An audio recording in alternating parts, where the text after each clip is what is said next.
What's up, nerds? How y'all doing? Hey, I'm chalked up. I'm ready to go, baby. This is more of an evidentialist, attitude towards debate. Not that there's anything wrong with evidences, right? Evidences themselves aren't problematic. You do have to use evidences in debate.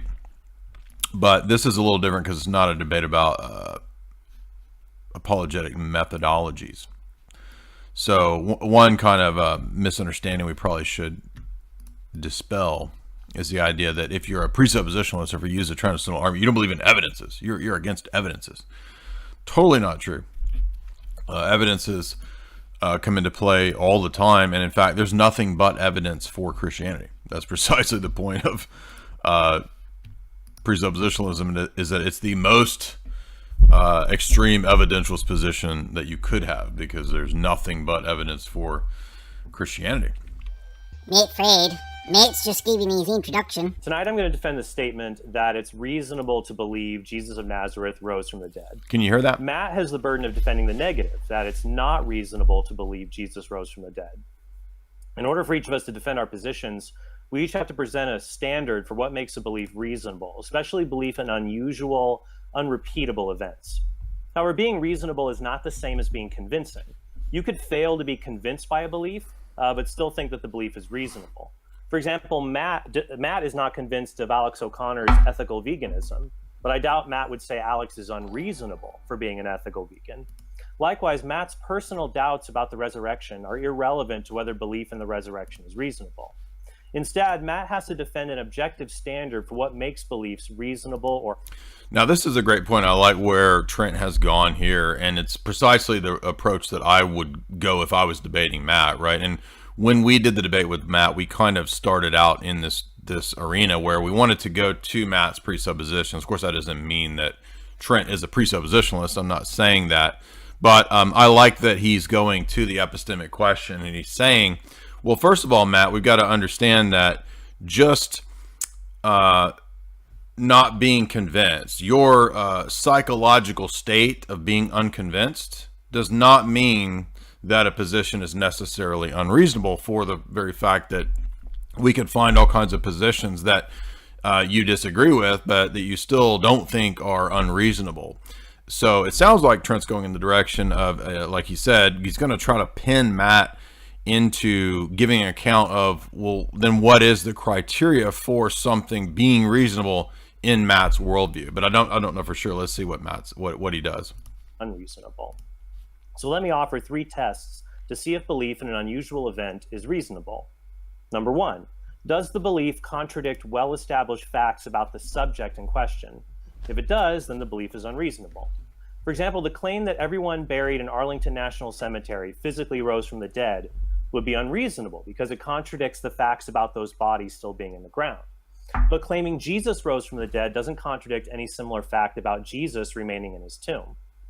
Now, you might say the science of biology shows dead people stay dead, and so the resurrection contradicts this fact. But this isn't a fact about Jesus, it's a fact about human beings in general. Atheists like Matt are often skeptical of universal statements like everything that begins to exist has a cause. So why not be skeptical of statements like human beings never come back from the dead when we are presented with a reasonable counterexample? Moreover, the claim that Jesus miraculously rose from the dead requires that dead people stay dead.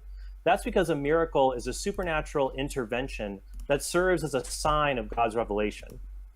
And just as an orange life vest is a sign of a survivor in the ocean, because it's so unlike the surrounding blue water, the resurrection can only be a sign from God or a miracle if it was so unlike our usual experience of people dying and remaining dead.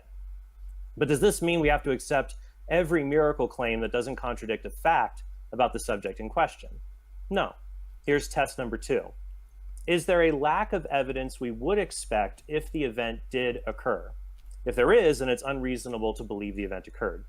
For example, it's unreasonable to believe Jesus appeared to every person in ancient Rome after his crucifixion, because ancient historians would have written about that. But suppose Jesus really did rise from the dead and appeared to Peter, the 12 disciples, James, Paul, 500 others, as recorded in 1 Corinthians 15. What kind of evidence would we expect to emerge after these events? The people to whom Jesus appeared would tell other people about what happened. Some people would believe these disciples and some wouldn't. This process of oral communication would result in the establishment of communities of believers, or churches. The tiny minority of believers who were literate might write about the resurrection, and non-Christian... I liked where this began. Now I kind of think it's getting into the domain of weak stuff. Like, he had a great point at the beginning. I wish he had, maybe he will later on, I don't know, but he could have really pursued this line of argument about Matt's criteria of reasonableness and rationality itself. What is reason? But now he's saying, well, if Jesus raised from the dead, then some of the things that we might expect would be what happened in Christian history. There would be churches, there would be apostles, this kind of stuff. I don't find that to be a very convincing line of argumentation, not because it isn't what's in history, but that's the Christian paradigm reading of history. And if Matt is a sophisticated atheist, hopefully he will call that out. I don't expect that, but we'll see. Historians who are aware of this group might reference their beliefs but not accept them. And that is exactly what happened with early Christianity. Now, I'm not saying this proves the resurrection happened. I'm only saying that if Jesus rose from the dead as the New Testament describes, then there is no absence of expected evidence that makes this particular So there's no absence of expected evidence. And so because this happened, it's evidence that there might have been a resurrection, but it doesn't prove it. This is, again, kind of really hitting at the weakness of starting things with an evidentialist bent, right? I mean, if we're going to prove the resurrection, we're not going to be able to prove it apart from a paradigm that gives an account for proofs themselves. And so it's really just begging the question to pile up all these supposed evidences and then say that maybe this possibly might likely perhaps suggest that there was a resurrection. But I mean, Matt isn't going to merely accept Christianity if there's a resurrection. I mean, there's Old Testament people who were resurrected, and that doesn't prove Judaism. There are religious claims all over the world about resurrections, and even if the resurrection happened, none of those things actually establish the truth of the religion as a whole. That's why Christianity is a paradigm. It's a whole system of beliefs.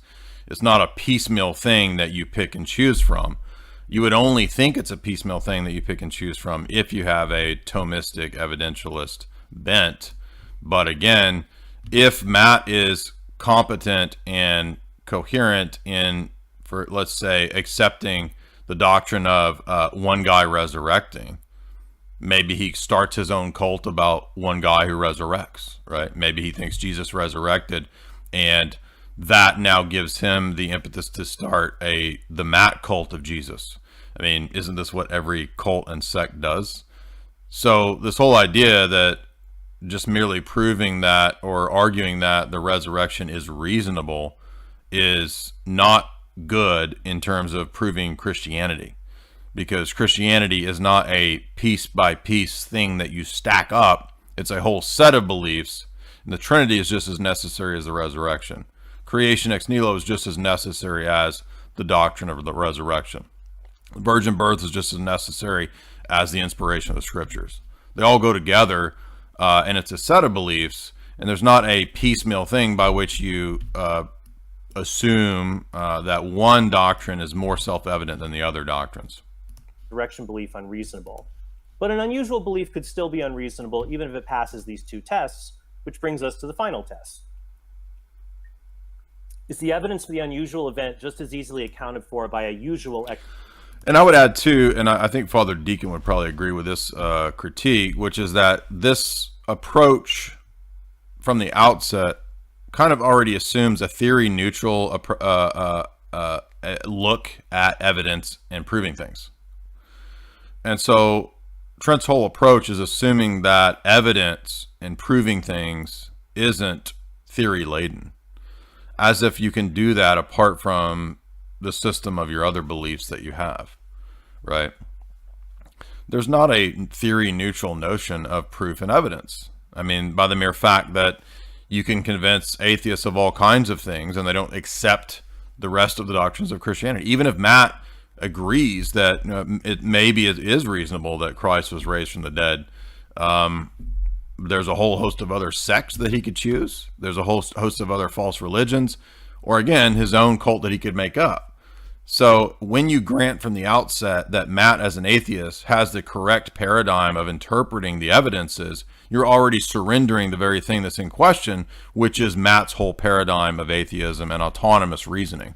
And so that's, again, the problem with this approach, is that it grants too much to the unbeliever to say that he can properly interpret all these domains of the natural world. And if we can get him to agree to enough things, then later down the road, we can just tack on something else. I mean, I like to say that natural theology and evidentialism is like, let me convince you of a bunch of heresies, and then down the road, I'll make you a Christian, right? I mean, if we took, for example, Phaser's approach, where Phaser says, okay, I've given up trying to argue for creation ex nihilo. Let me just argue for an eternal first actualizer. Okay, so when you convince me of that, you're not making me a Christian. Okay, you're making me a stupid heretic. So do you want to convince me of 20 heresies and then a year from now, 5 years from now, get me to become a Roman Catholic? Is that what you think apologetics is? I mean, does Paul do that in Acts? No, they go out and preach the resurrection, right? They don't. Nobody does in the New Testament when the apostles go out and preach. Does anybody do this table of evidences and all this kind of no, they don't do that. They don't say, well, that's maybe probably partly kind of reasonable to believe that maybe a guy rose from the no, they don't do that. They say your wisdom is foolishness, repent and believe in the resurrection, because you can't interpret anything, right? Explanation. If it is, then it is unreasonable to believe in the unusual event. The claim that the Muslim prophet Muhammad received poetic recitations from an angel doesn't necessarily contradict anything about Muhammad. And if an angel only dictated the story in medieval Arabic conventions, we'd expect the Quran to sound as it does. But test number 3 says there are usual explanations that account for these historical facts. This includes fraud or even mistakenly attributing one's subconscious thoughts to the voice of God or an angel. Therefore, it's not reasonable to believe in the central miracle of Islam, but the central miracle of Christianity. So, I mean, again, this whole line of argumentation acts as if there's a common notion of what's reasonable. But what's in debate are the very things that are prior to reason. Do these people not get this? Do the evidentialists and the natural theologian proponents not understand that actually what's in debate is not a conclusion of a syllogism or a bunch of argumentation, some God, but the kind of God that is prior to logic, prior to epistemology, prior to all human argumentation? I mean, that's what you're arguing for in Christianity, right? A sovereign, all-knowing, omniscient, personal Trinity. You're not arguing for generic theism. Oh, but perhaps you are, but when you're doing that, Christianity is literally a different story. Before I explain why, I must note that in previous debates, Matt has said there is a difference between claims and evidence. He said there is no evidence for the resurrection, only claims about things that happened to Jesus and his apostles. But most historical evidences, nearly all of them, are just claims that something happened, including unusual things. If I told Matt I rode an elephant across the Swiss Alps, he might want extraordinary evidence for such an extraordinary claim. But the only evidence for the Carthaginian general Hannibal crossing the Alps with war elephants in the 3rd century BC is just a claim made by a Roman historian decades after it happened. Yet, this is a good point to refute one of Matt's assumptions, right? Which it's correct that, I mean, in a sense, is there a difference between making or asserting something and making an argument? Yes. But Matt is apparently unaware of history, that history isn't a thing that you prove with empirical evidence. I mean, as an empiricist or a supposed empiricist, this is really embarrassing. I mean, Matt should know this, right? You can't empirically observe what Hannibal did. You can't empirically observe what Plato and Socrates were up to. All you have is claims from history. So Matt really fumbles on a really stupid point in this debate.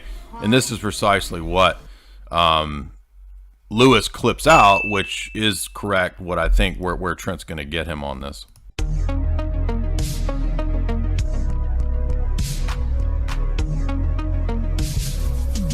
Divinity raises the humanity of Christ through theosis, and that's exactly what we experience.